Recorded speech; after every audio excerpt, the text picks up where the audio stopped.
So we're Be'ezras Hashem doing Daf Ayin Aleph Amud Bet. Just a recap. So the Gemara was discussing whether Orla Shelo Bizmana Ma'akev or not. If somebody is an Arel, but it's not yet the Zman for them to have a Brit Milah, you have a child who's under 8 days old, is that Ma'akev? Does that stop them from eating Truma? And does that stop their parents from having Korban Pesach? So that was the discussion. The Gemara brought a Braita of a case where someone, there was basically an Eved was bought in between the bringing of the Korban Pesach and the eating of the Korban Pesach, but a child, how can you have a child who wasn't there at the time of the bringing of the Korban Pesach, but was there at the time of the eating of the Korban Pesach? So being the Mila is Ma'akev at the time of the eating, which is later on, but not at the time of the bringing. It must be that the child was born in between. To which the Gemara said, no, you could have it basically that the child was sick and they could not have a Mila and they healed in between. So really the time of before there's a Chiyuv Milah wouldn't stop them from having Korban Pesach or Truma because they were sick. They couldn't have Milah. That was during the bringing, but then they were healed during the eating. So the Gemara said, well, why didn't he do it in the morning? So the Gemara said, no, you need a full first the Gemara said, well,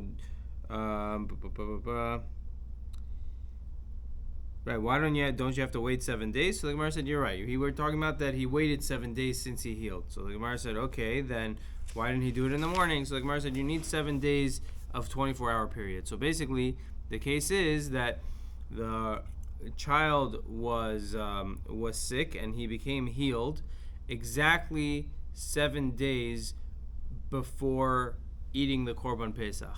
So 7 24-hour periods before eating the Korban Pesach. So he could not have a Milah yet at the time of bringing the Korban Pesach. That was not, that was not the Zman of Milah yet. But by the time of eating the Korban Pesach, that was the Zman of Milah. Okay, then the Gemara says, V'atani luda, Yom havra'ato keyom holado. The day that he becomes healed is similar to the day that he was born. Meaning, my lav yom holado lo ba'inan me'ed le'et, af yom havra'ato lo ba'inan me'ed le'et. So the Gemara is asking, don't we say that, doesn't that mean that the same way that the day that he was born, he gets a Milah on the 8th day? He doesn't need to wait 24-hour periods. He's born Monday right before nightfall. He has a Milah on the next Monday, the 8th day. It doesn't have to be 24-hour periods. He doesn't have to wait until right before nightfall. So when he becomes healed also, the day that he becomes healthy also should be the same thing. The Gemara says, lo, adif yom havra'ato miyom holado. Dilu yom holado lo ba'inan me'ed le'et, vilu yom havra'ato ba'inan me'ed le'et. There's a difference. The day that he becomes healthy, you have to have 7 24-hour periods from that time. Okay, so that's the first answer of the Gemara. Rav Papa says, Kigon dekayev le'ayne le'inuka ve'iftach b'nei b'nei. The case where the child did not have a Milah when he was being brought, when the Korban Pesach was being brought, but he needs a Milah when the Korban Pesach is being eaten, is not a case where he was sick to the extent that the whole Milah had to be pushed off and he has to wait 7 days after that healing. But it was a different type of sickness. His eye was, he had an injury in his eye. His eye was injured and it healed in between that time. So he wasn't allowed to have a Milah beforehand. And then once he was healed, he was allowed to have a Milah. But this type of wound is not a type of, or this type of injury is not the type of injury that makes it the whole Milah needs to be pushed off 7 24-hour periods. Okay, Rava Amar, Kegon shehayu aviv ve'imo chavushin bebeit ha'asurin. Rava says the case is that the parents, the mother and the father, they were in jail. They were captive, they were captured in jail, and therefore they could not give him a Brit Milah, but they were released during that interim, and they were able to give him Brit Milah before eating the Korban Pesach, but not before bringing the Korban Pesach. Rav Kahana bered Rav Nechemia Amar Kegon Tumtum Shenikra V'Nimtza Zachar. So Rav Kahana bered Rav Nechemia says the case where a child didn't have milah during the bringing of the Korban Pesach, but he had to have milah during the eating of the Korban Pesach. It's talking about a tumtum, a child whose their genital area was covered and it was not exposed, and therefore they were not able to have a brit milah, and it wasn't the zman yet. And then the skin opened up and the ever was revealed, and they were able to have a brit milah before eating the Korban Pesach. So there was no chiyuv milah before bringing the Korban Pesach, during bringing the Korban Pesach, because the Ever was not exposed yet. But by the eating of the Korban Pesach, it was exposed, and there was a chiyuv milah. They're trying to explain a braita or something? They're trying to explain the braita that a child, that you can have a child who did not have a milah, and then him not having a milah wasn't an issue during bringing the Korban Pesach, but it is an issue for eating the Korban Pesach. So how can you have such a thing? So the Gemara is coming up with a few different cases of the milah of the eating he was patur from, basically. There was no, it was before the zman, or it was, for some reason it was not ma'akev. It didn't, that not having a milah didn't make a difference. So the Gemara brings a few different possibilities. Their explanations are so wildly different, though. Sounds like they're just taking wild guesses, like how. No, it's not wild guesses. There are actually nafkaminas between some of the different answers. It sounds like some of them don't accept the other ones, and there are going to be differences. But it's like they don't have any type of Masorah for what happened. It's like they're just trying to make it make sense. Why are you assuming there's no Masorah? Because each one of them says something completely wildly different. Hey, each one has their own. This is their own understanding based off of how they understand the Braita. This is their own answer and explanation, and there are going to be nafkaminas between them. These are all like heavy rabbis, you know. They're all big rabbis. It's not like they're, and each one of them, even they don't even know. They don't even have like. It doesn't mean that, like, okay, I have a wild guess. I haven't. It mean they, the way they understood things. This must be the conclusion. It's not like, oh, I could come up with another case. It's more like, okay, based off of my understanding of the halacha, this should be the conclusion. I don't accept your answer because X, Y, Z. Or it could be some of them do accept the other one's answer. It's say I came here and you didn't show up, right? First person comes in and says, oh, I saw Rabbi at 7 Mile. Next person comes in and says, oh, no, he was over at Aguda. Next person says something else. So then I'm like, none of this is reliable.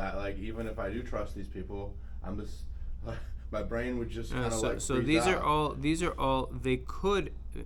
They're not exclusively. It could be that some of them say different answers because they don't necessarily agree with with a principle that would come out of the previous answer.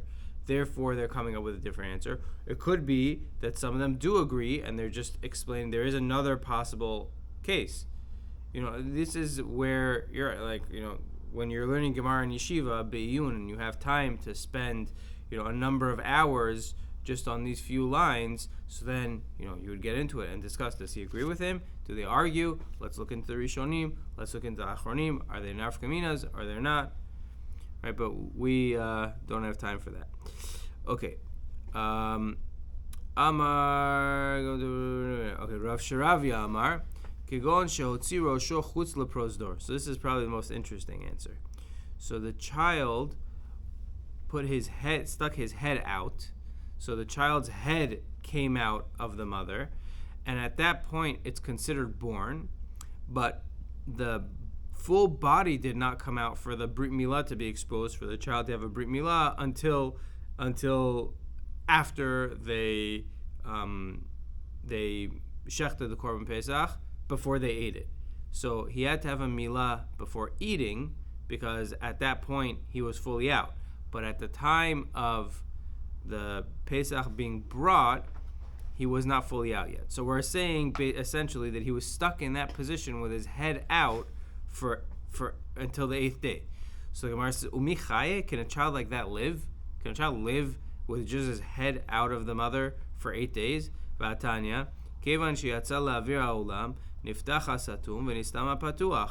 We have a braita that teaches when a child comes and into the air of the world, when a child comes and out of the womb, so that which is closed opens, right? His lungs open, and that which is open closes. His source of nutrition, milk or a source of nutrition, closes. Shil maleken en yachol lichiot, because if this doesn't happen, the child wouldn't be able to live, even for a moment. But the point is, the Gemara is asking, how could a child possibly live in that position of being just with his head out from until he gets a brit milah, until the 8th day? So the Gemara says, kegon dezante ishta. So the Gemara says the case is that, or the reason that he was able to live is because there was a sickness, and that sickness caused the child to be satiated and not need that fed the child. So the Gemara says, ishta deman, whose sickness? If you're going to say the child himself was sick, so yachad kol shiva bay. If that's the case, we said a child needs to wait, 7 to 24-hour periods from when he heals. So if the child is sick, he shouldn't have brit milah when he comes out. So the case is that his mother's sickness somehow satiated him. I can tell you another answer. That which we say that the child can't live in that position, that's if delo ma'aveh. So machloket Rashi, Tosfot exactly. Rashi says it means that the child doesn't scream. If the child screams, then that causes him to be satiated also, and he could live in that position. Tosfot learns a little bit differently. Tosfot has a little bit different girsa of the Gemara, that if he's connected to the mother, he still could have some type of nourishment through the umbilical cord. Okay. Amar Rabbi Yochanan Mishum Rabbi Bana Arel Mekabel Hazah. So that ends that first part. So basically, what comes out is it sounds like we have a bunch of different explanations. The point is, it's knocking out a proof. We tried to bring a proof from a braita that, you see, we must be talking about a case where a child was not born at the time of bringing a Korban Pesach, but he's born at the time of eating the Korban Pesach. He was born right then and there, and he's only a few hours old, and still he blocks from eating the Korban Pesach. So you see that in Arel, even though he's only a few hours old and it's not the Zman of Milah yet, he cannot, he blocks from, he's considered an Arel, basically. That's what we wanted to prove, right? Just the sequence of things. We asked the question. The question was, is Orlut Shelo Bizman, is that Ma'akev or not? Is that child considered an Arel in terms of not being able to eat Truma and blocking his parents from eating Korban Pesach or not? So we found the Braita, and basically the way we originally wanted to explain the Braita, we wanted to say that it's talking about a case where a child was born in between the bringing of the Korban Pesach and the eating of the Korban Pesach. So you see that even though he's a few hours old, he blocks from eating Korban Pesach, so he's considered an Arel in that vein. To which the Gemara brought a bunch of different alternative explanations and said it's not. So you don't have a proof. You have no proof from that Braita. Okay, let's go further. How we are coming to some conclusion and we just said all the other explanations are just bogus now. No, nothing's bogus. The Gemara is saying we tried to bring a Braita based off of an assumption. The Gemara said you that's not a, you have no proof. You have no hochacha. You have no proof that from this Braita. I can explain the Braita in different ways. This Braita is not a proof to you. Okay, so it sounds like since we're coming. Braita basically throw it out. Yeah. Okay. Amar Rabbi Yochanan. Right? It says Amar Rabbi Yochanan. Amar Rabbi Yochanan Mishum Rabbi Bena. Arel Mekabel Hazah. And Arel is allowed to get sprinkled from what's it called? From the ashes of Paraduma. Meaning an Arel who's also a Tamemet, he doesn't need to have a Brit Milah before he goes through the process of no longer becoming a Tamemet. Sheken matzinu ba'avotenu shekiblu haza'ah keshehen arelim, because we find by Avotenu, when Bnei Israel came into Eretz Israel, they received haza'ah. They got sprinkled by the ashes of Korban Pesach of the Paraduma when they were still arelim. Shneimar va'am alu min hayarden ba'asor lachodesh. So they crossed the Yarden to go into Eretz Yisrael on the 10th of Nisan, and the Korban Pesach was to be brought on the 14th. So the halacha is that the sprinkling of the Korban Pesach needs to happen on the 3rd day and on the 7th day. The sprinkling of the Paraduma. Of the Paraduma, I'm sorry. Of the Paraduma needs to happen on the 3rd day and on the 7th day from when the person was Tamimit. So they needed to bring the Korban Pesach on the 14th of the month, which means they needed to be sprinkled on the 10th and on the 14th before bringing the Korban Pesach. So the Gemara says that the Pasuk says, so they crossed the Yarden to go into Eretz Yisrael on the 10th of Nisan. The Gemara says, "Ba'asara lo mehile." They didn't have a milah on the 10th, mishum chulsha deorcha, because of the weakness of traveling. They were traveling in the midbar. That's actually one of the reasons why they didn't have a milah in the midbar the whole time. They were traveling the whole time. They couldn't have milah. So on the 10th day, when they crossed the Yarden, that was their final day of traveling. They didn't have milah on that day, so they must have had milah on the next day. So haza'ah emat. So when did they get sprinkled by the ashes of the para aduma? Emat avidluhu. Lav kshein arelim. It must be that they did it when they were arelim. They had to have done it in the first set of sprinkling of the para aduma when they were still arelim on the 10th day of Nisan. So the Gemara says, Dilma lo avod Pesach klal. The Gemara says, maybe, how do you know they did Korban Pesach that year? Maybe they just didn't do Korban Pesach.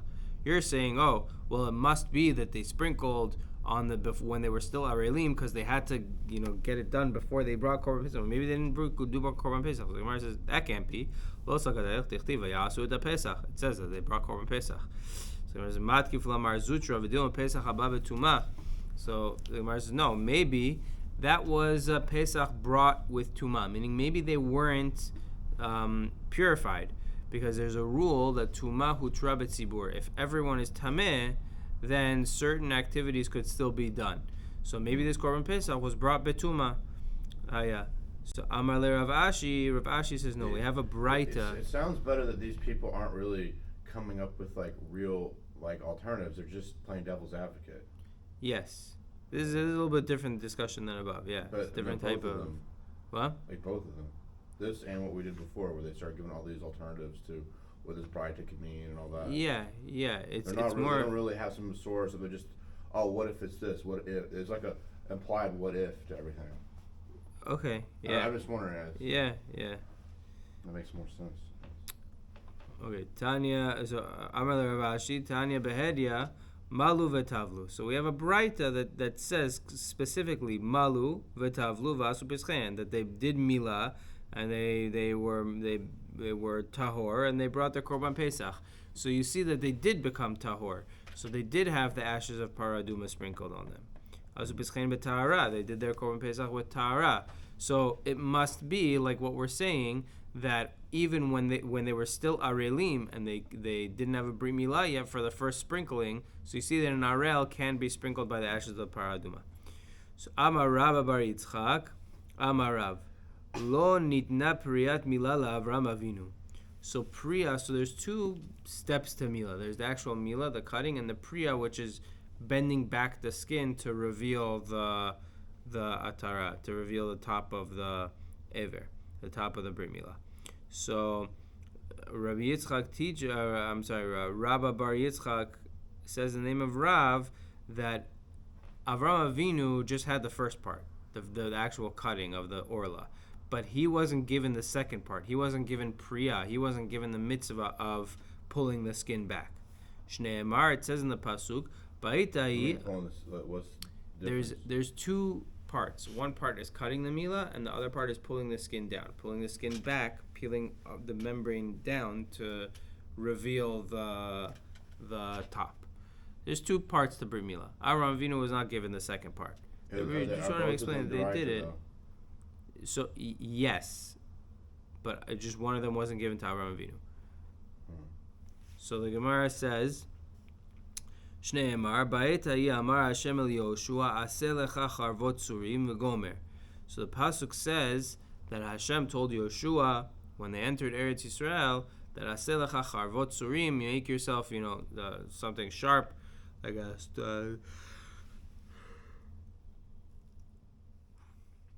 some type of knife, and it says v'shuv molad et bnei Yisrael shenit, and then give bnei Yisrael another milah. So that's referring to priya. That's referring to pulling back the skin. So the Gemara says, how do you know that's referring to pulling back the skin? Dilma hanach delo mahul. Maybe it's referring to giving a milah to the people who did not yet have milah. Dichtiv kimulim hayu kol ha'am hayotzim v'chol ha'am hayuludim delo mahul. The people that left Mitzrayim, they had a milah. But the people who were born in the midbar, in the desert, they didn't have a milah.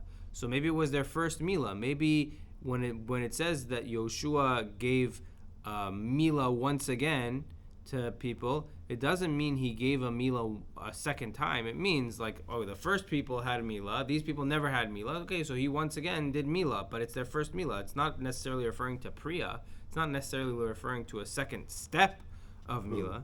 Why wouldn't they do both? Because the Torah already came. They already got the. Okay, Torah. that's Tosfot's question. Tosfot gets involved in that. Why do you need Tosfot? No. You're asking. I know. You're asking, based off of the understanding that it's deoraita. Why is it even that they did this halfway thing?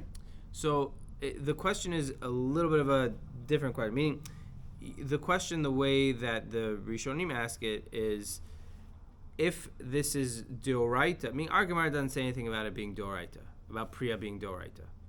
But you asked, so I told you. Some people say it's not. No. Once we know from elsewhere that it is, so then the question is, why are we learning? Why forget about Yoshua? In the logical thing, they haven't established that it's deoraita yet. At this point, it's not clear from our Gemara that it's deoraita. I see. But either way, so imken my shuv. So the Gemara says, if that's the case, what does it mean when it says shuv? Shuv means give them another milah. Ela lav lepriya. When it says shuv, it means it's referring to priya. It's saying shuv implies a second time or a second step, and that's referring to priya. That's referring to that second step of pulling back the skin. So the Gemara says, my shenit.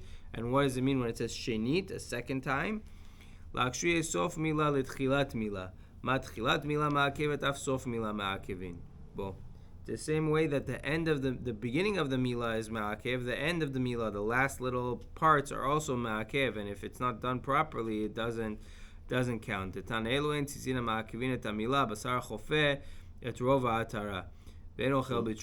if there's flesh or skin covering rov, a majority of the top of the ever, that causes him not to eat truma, that's ma'akev in the milah. That needs to be removed. That invalidates the milah. Amar Ravina, let's just read a few more lines. Amar Ravina v'yitema Rav Yirmiyah bar Abba. Amar Rav basar chofeh es rov gova shel atara. What it means is it's skin that covers majority of the height of the atara. It doesn't need to go all the way around, but it needs to just cover majority of the height, even in one area. So the Gemara now just gets back to Eruv Midbar. Mai ta'ama lo mahul. How come in the midbar they didn't get brit milah? Why didn't they do it in the midbar? Why didn't they get brit milah in the desert? So ibaitema mishum chulsha dorcha. One answer is mishum chulsha dorcha, because of the weakness of the way. As they're traveling on the way, their bodies are weak and it's dangerous to have brit milah. Vibaitema mishum delon nashiv lehu ruach tzefonit. Or another explanation is that the ruach tzefonit,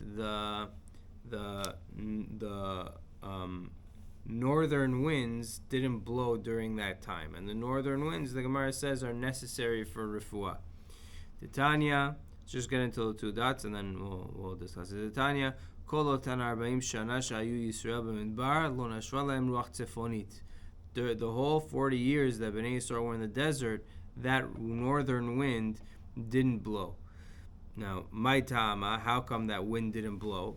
Mishum de nizufim hayu. Either one explanation is because Bnei Yisrael were scorned. They were, because of the Chet HaEgel, that wind was taken away, and that wind is a good wind. Or another explanation is because that wind would have naturally caused the Ananei HaKavod to scatter. So it's an exact opposite explanation, that that wind didn't come not to cause the Ananei HaKavod to scatter. So Ritva asks, what do you mean? Hashem can't keep the Ananei HaKavod together and bring that wind? So he deals with that. Amar Rav Papa Hilkach Yoma Deiba Veyoma Deshuta Lo Mahalinan Be Velo Misuchrinan Be. So Rava says that therefore, a day where it's cloudy, or a day where the wind is blowing, the southern winds are blowing, and that's not a good wind. That time is dangerous. So we don't do Milah on that day, and we also don't bloodlet on that day because it's dangerous. A person can't heal properly. So if the southern winds are blowing, or if it's a cloudy day, and there's no northern wind, basically. When there's no northern wind, so we don't do Brit Milah, and we don't do what's it called? We don't do bloodletting. So the Gemara says, so the Gemara says nowadays the Dashu Barabim, that a lot of people do it, and that's the way it is. So Shomer P'tayim Hashem. Hashem is Shomer, and we do it anyways. Because that line, that last line, that concept of Shomer P'tayim Hashem, we had it earlier also. Ba'im Shamesh B'moch. It's its own sugya, but we'll stop the recording here, and then I'll just explain to you this Tosfot and a little bit about Shomer P'tayim. So in the midbar, they